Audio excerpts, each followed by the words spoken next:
I want to show you something. So I can take each of these puzzle pieces out,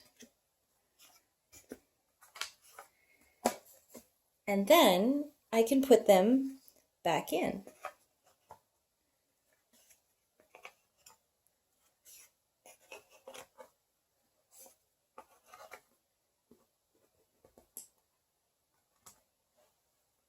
Isn't that cool? Let me do it again.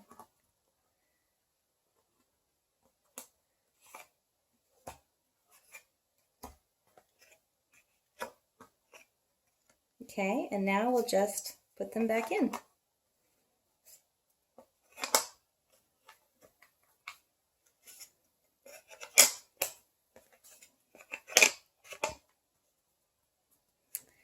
What do you think? Can you do this?